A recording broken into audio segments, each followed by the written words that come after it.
Welcome to the Learning Pines YouTube. We hope this video helps. You begin by preparing correctly. Run Registry Editor as administrator so you have write access, and immediately export the branch you plan to change as a reg file. Once done, note the exact key path you want to edit and use Find, Ctrl+F, to jump there. This avoids wandering. Make sure to close unrelated apps that might lock keys. You're starting with concrete safety steps, so every change is reversible and targeted, which prevents common mistakes right away. Once you've located the key, decide why you're editing it and choose the correct value type: string for text, dword for most toggles, qword for large integers, so Windows interprets data properly. Then right-click to modify an existing value or new to add keys or values, and type the exact data required.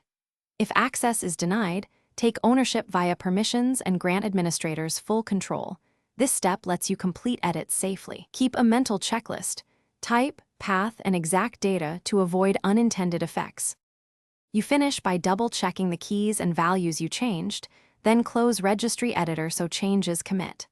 Once done, reboot Windows or restart the specific service or app to apply the change. Many registry edits need a restart to take effect. If something goes wrong, import the reg backup you exported earlier to restore the original state instantly. Troubleshooting tip: if the system fails to boot, use safe mode or recovery environment to import the backup. Thanks for watching. Consider subscribing if we helped you.